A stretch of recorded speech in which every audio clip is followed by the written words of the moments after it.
On today's tip, we're going to talk about planning your studio space. Before you even start to consider recording, you need to find a place in your apartment or your house that is you can dedicate to your studio space. So you could use a home office or a bedroom space where you can leave your equipment all set up and connected so it's quick to do a video.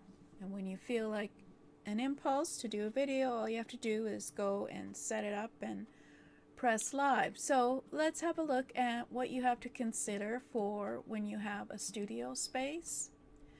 So we're going to talk about the size of the room. Bigger rooms are better because there's less problem with audio and light.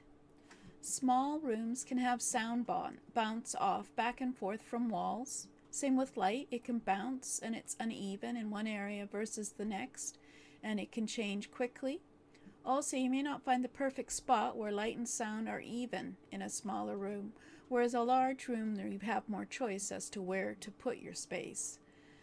More likely for sound to echo, it will happen in a small room as well.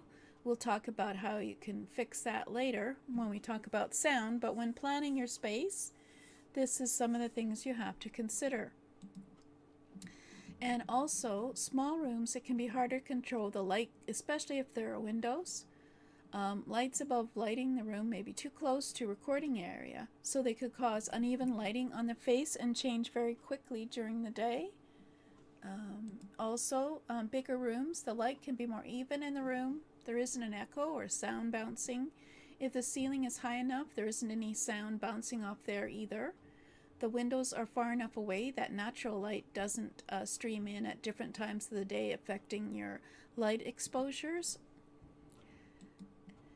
Windows. Now, some people say place yourself in front of a window and you'll have natural light for your recordings.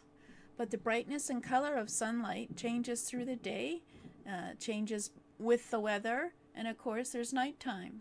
So if you just use sunlight to record in for your recordings, then it limits the time that you can record if you only record when light is in the right place.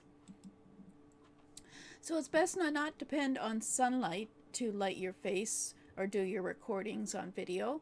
So remove it from the opportunity by blocking out the sunlight with a curtain or by moving to an area of the space where the windows don't affect the lighting, and use reliable daylight studio lights with a consistent light, and you can record at any time of the day or night.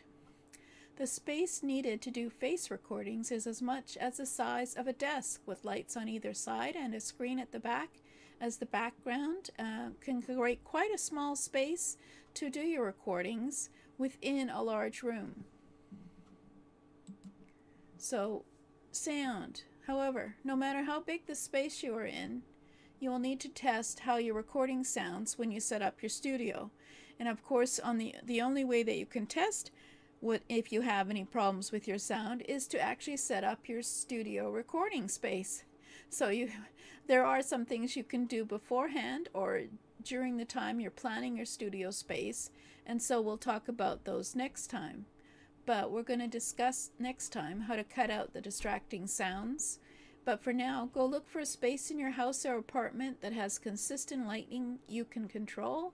You can even use a smaller space if you do some of the options that we talk about next time in reducing the echo and bounce of sound.